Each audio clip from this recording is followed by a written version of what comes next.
মানুষকে বেশি মাথায় উঠাবেন না। যে যতটুকু মর্যাদা পাওয়ার উপযুক্ত তাকে ততটুকুই মর্যাদা দিবেন। বেশি মর্যাদা দিলে সে মাথায় উঠে নাচে। হ্যালো এভরিওয়ান, আসসালামু আলাইকুম। আমি বাংলাদেশি ব্লগার হাজেরা। সবাই কেমন আছেন? আশা করি আল্লাহর রহমতে সবাই ভালো আছেন। আমরাও আল্লাহর রহমতে ভালো আছি। এত গরম পড়তেছে, কি রান্না করব চিন্তা করতে করতে তো আমি শেষ। যাক, পরে চিন্তা করলাম একটু ডাল রান্না করি, সাথে ছোট পুঁটি মাছ তেলে ভাজি করি, আর একটা তরকারি রান্না করব। তো আজকে বেশি কিছু শেয়ার করতে পারলাম না। ডাল রান্নাটা একটু শেয়ার করলাম, কারণ আজকে আমার রান্না লেট হয়ে গেছে। এজন্য আসলে তেমন কিছু আজকে শেয়ার করতে পারলাম না। এই ডালটা আসলে পাতলা ডালটা সবাই রান্না করতে পারে, এখানে দেখানোর মতো কিছুই নেই। রেসিপিটা শুধু হয়তো আমি রান্না করেছি এটাই দেখালাম। এই যে এখন আমি দেখতেছি যে ঘনত্বটা ঠিক আছে কিনা। এখন আমি ফোড়ন দিয়ে দিব তেলের মধ্যে, পেঁয়াজ রসুন দিয়ে। এখন ডালের ফোড়নটা রেডি করতেছি।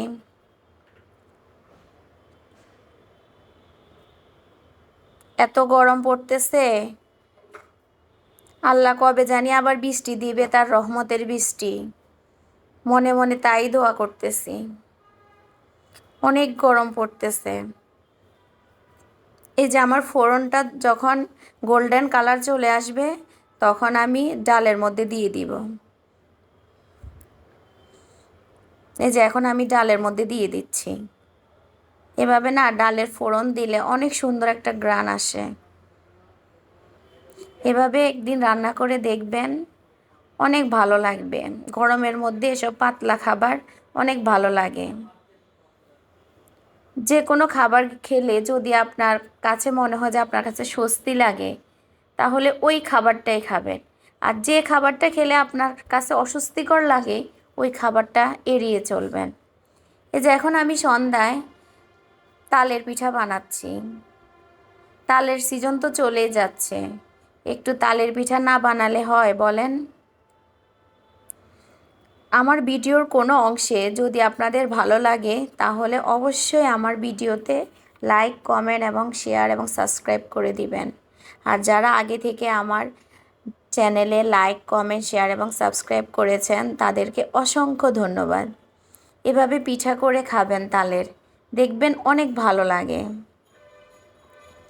আসলে তেলের পিঠা স্বাস্থ্যসম্মত না, তারপরও মাঝে মধ্যে একটু একটু খেলে মন্দ হয় না, কি বলেন সবাই?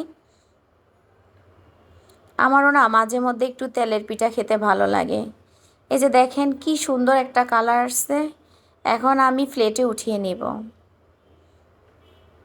আমার ছোট ছেলে আর আমি খুব মজা করে খেয়েছিলাম। আর ওর বাবাও পছন্দ করে, ওর বাবার জন্য রেখে দিয়েছি, কিন্তু ও তার গরম গরম খেতে পারলো না। তো আমরা পিঠাগুলো গরম গরম খেয়েছি, আমাদের কাছে অনেক ভালো লেগেছে। এই যে দেখেন আমার পিঠাগুলো দেখতে লোভনীয় হয়েছে না? আপনাদের কার কী অবস্থা? গরমে তো মানুষের জীবন একদম অস্থির হয়ে গেছে। এখনকার আবহাওয়াটা বুঝতেইছি না। এই গরম, এই ঠান্ডা, এই বৃষ্টি, এরকমই চলতেছে। বাংলাদেশের আবহাওয়া এখন ভালো না।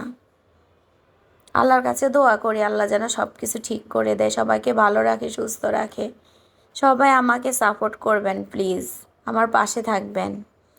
আমার চ্যানেলটা একবারই নতুন, সবাই আমাকে সাপোর্ট করে আমাকে নতুন করে এগিয়ে চলার পথে, নতুন চলার পথে আমাকে হেল্প করবেন, আমাকে সাপোর্ট করবেন, আমাকে অনুপ্রেরণা দিবেন। আমার ভিডিওতে যদি কোনো কিছু আপনাদের ভালো লাগে অবশ্যই আমাকে সাবস্ক্রাইব করবেন আমার চ্যানেলটাকে। সবাইকে অসংখ্য ধন্যবাদ আমার পাশে থাকার জন্য। কার এলাকায় কেমন গরম পড়তেছে? আমাদের ঢাকাতে তো এত গরম পড়তেছে সহ্য করার মতো না। তারপরও ইদানিং আমার বাসায় গ্যাসের এত সমস্যা ছিল যাক, আল্লাহর রহমতে এখন গ্যাসের সমস্যাটা শেষ হয়েছে। সবাই কেমন আছেন? কার অবস্থা কি? আমাকে একটু সবাই সাপোর্ট করবেন, আমার পাশে থাকবেন। সবাইকে অসংখ্য ধন্যবাদ। আল্লাহ হাফেজ সবাইকে। আসসালামু আলাইকুম।